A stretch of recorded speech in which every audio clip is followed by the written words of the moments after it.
bâti. Tout le monde a compris qu'il faut qu'on se réapproprie l'initiative, quel type d'État il nous faudra par rapport à l'actualité, quoi nous voulons. C'est les termes, les concepts qui sont innés à l'homme. C'est dans notre honneur et notre dignité. Aujourd'hui se pose la question du pacte auquel nous souhaitons tous obtenir pour la sécurité, la croissance et le développement. Ça met en piste des intérêts inavoués. 80% de ceux qui font la politique, il suffit de comparer leur vie avant et après le pouvoir pour se rendre compte qu'il n'y a rien. Vous verrez, aucun voleur vous dira que voler est bien. Ils vous diront tous que c'est bien, c'est pas bien de voler. Mais avoir le courage de renoncer au fond d'histoire, c'est une question en réalité de morale qui se pose. C'est cela, on peut passer des journées à théoriser, à conceptualiser, à sortir tout les grandes doctrines du monde. On va rien dire quand on n'a pas encore été dit, qu'on n'a pas appris ça et là. Ousmane Sy ne va rien dire qu'il n'a pas dit il y a 10 ans, 20 ans. Madame Sy se tue, alors dit, chacun se tue. Mais quel parti ici n'a pas été à un moment donné à un niveau où il avait la possibilité de traduire en acte ces discours qu'il tient depuis quand il est étudiant? Tout le monde. Mais il manque ce courage parce que quelque part les responsables politiques même sont prisonniers le problème il est à l'intérieur de nos organisations, tant de la société civile que des partis politiques, parce qu'on n'est pas démocrate, on n'est pas sincère avec soi-même. On se leurre, excusez-moi du terme, mais nous ne sommes pas honnêtes vis-à-vis de nous-mêmes. 80% de la société civile est composée de ceux qui ont professionnellement échoué. Ils se servent de questions sociales, de sujets sociaux, comme moyen de pression pour obtenir des largesses. Autant que les partis politiques. Si nous voulons revenir, qu'on ait le courage de poser ça au fond de nous-mêmes d'abord à la maison. De quoi sommes-nous capables de vivre autre que la politique? C'est une vocation, ce n'est pas une profession.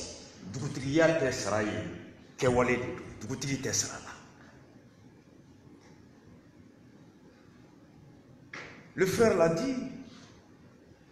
Madame Sy l'a dit, je suis d'accord, c'est quasiment ce que je voulais aujourd'hui. Et en accord avec le ministre Koné, la question qui se pose aujourd'hui, est-ce qu'un même homme qu'on a bien ambitiwa, deremete kesuko, bébé avec,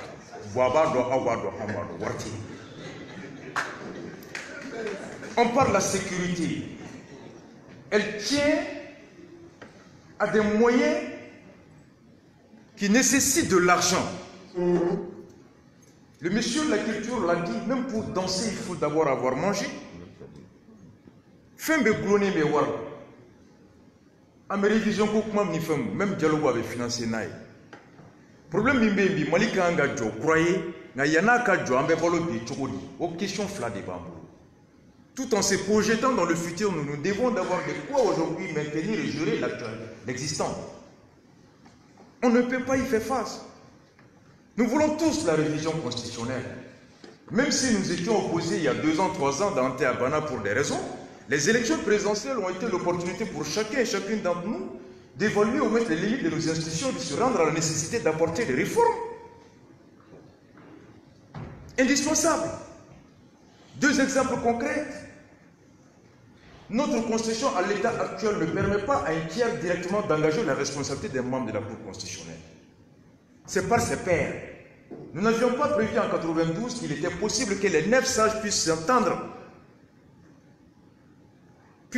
pour empêcher qu'une forfaiture puisse ne pas être conjurée. Ce qui oblige les citoyens par d'autres astuces, forfaiture par des procédures indirectes qui peuvent durer 4, 5, 6, 7, 8, 10 ans. Mais s'il y avait la possibilité directe d'engager la responsabilité, avec en contrepartie de prévoir que dès lors qu'une action est dirigée sur la sincérité d'une élection, comme en matière pénale, enfin, en principe général du droit, c'est une question préjudicielle. La proclamation du résultat est suspendue jusqu'à l'épongement du processus, ce qui permettra de préserver la stabilité comme à Mozambique. La Cour constitutionnelle a rendu, pendant ce temps, la procédure continue. Si demain elle arrivait à remettre le résultat en cause, ça va encore troubler plus que stabiliser. La nécessité se pose d'apporter les réformes. Le découpage territorial, nous sommes des Idjo. On relève du chef de Kati, la région de Koulikoro. On a de nos affaires qui relèvent de la compétence du conseil régional. Ce qui nous oblige à traverser Kati, Bamako, Koulikoro, 90 km à l'aller, 90 km retour, presque 200 km. En termes de temps, en termes d'économie, en termes d'énergie, ça nous coûte trop. En réformant le territoire, en érigeant Kati en région, ça nous rapporte, ça nous ferait économiser près de 160 km avec ses incidences financières et trucs. Maintenant, est-ce que va-t-on garder? Il y a beaucoup à épouser. On est tous convaincus qu'il faut le faire. Mais actuellement, la question de révision auquel s'accroche Bois, conscience en réalité. Nous sommes membres de la Banque mondiale. J'en suis actionnaire depuis 1963. Ce n'est pas une banque d'autrui. Allez-y vérifier, tous les 145 pays de la Conseil de sécurité sont membres de la Banque mondiale. Le Mali y a adhéré en septembre 1963. On est actionnaire là-dedans. C'est nous qui sommes allés chercher leurs prêts. Pourquoi? Parce que nous sommes en banqueroute, en cessation de faillite. Pourquoi? Parce qu'on a volé, on a menti, on a dilapidé le bien de tout le monde pendant 20 ans. On est à terre. Et quand tu es à terre, je suis désolé, Moussa Mara l'a dit. C'est du béaba ici. Tu veux emprunter de l'argent auprès de la Banque Atlantique, tu n'as pas de garantie, mais il t'en faut pas de prêt. C'est logique. Fais une typologie d'une source.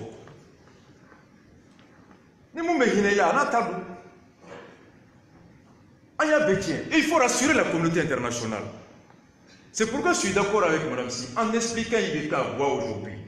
Bois quel est le noté à Taraka Bois Boloda. Avec la Sika la famille. Tu es élu jusqu'à preuve du contraire, il est le président élu. Nous sommes des républicains, nous sommes des démocrates.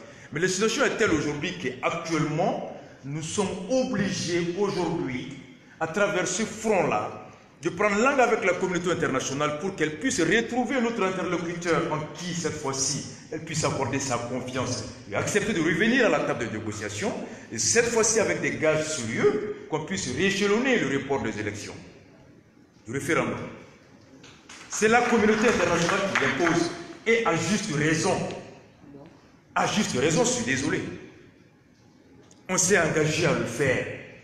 Aujourd'hui, nous en sommes conscients que c'est nécessaire. Mais le timing ne s'y prête pas. Pourquoi ils mettent la pression? Parce que chaque année, on vient leur dire on le fera la prochaine fois.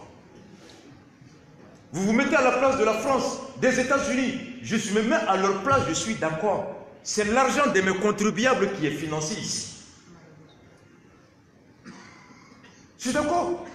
C'est l'argent de mes contribuables qui est ici, qui est investi au Mali. Au nom de la lutte contre le terrorisme, pour se prévenir contre les dangers qui puissent résulter de l'absence d'État au Mali.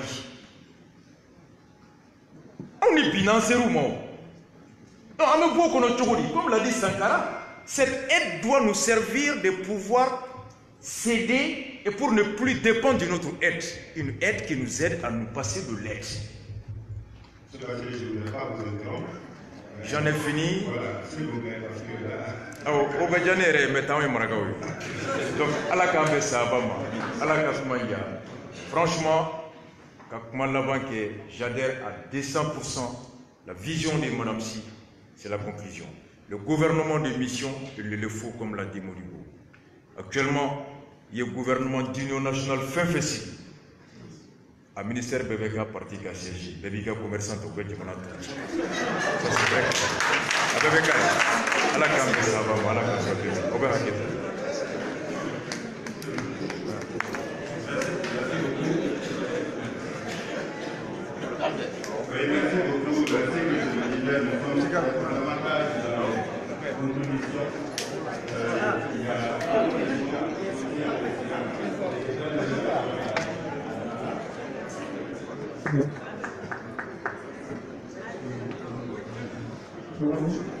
Il n'y a pas de micro.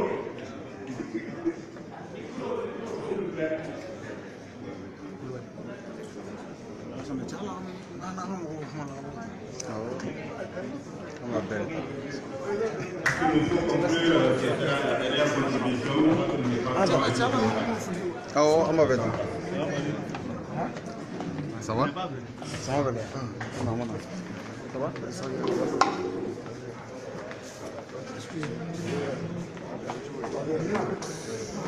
Il n'y a pas trop. C'est qui d'ailleurs? Ça va toujours en un conseil.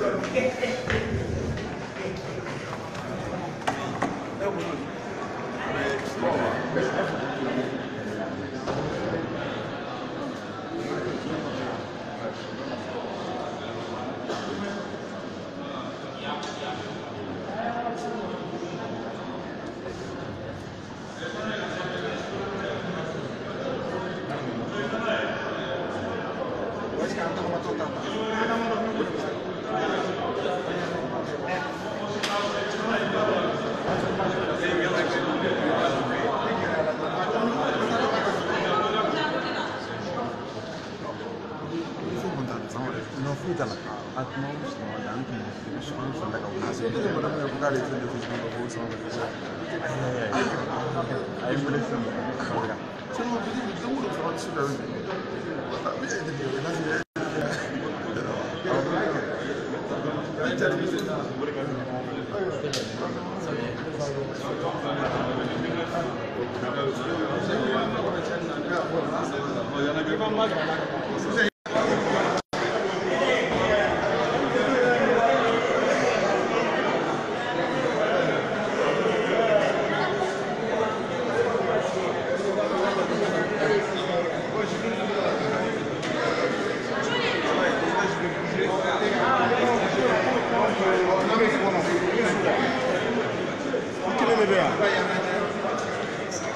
Donc, c'est d'accord.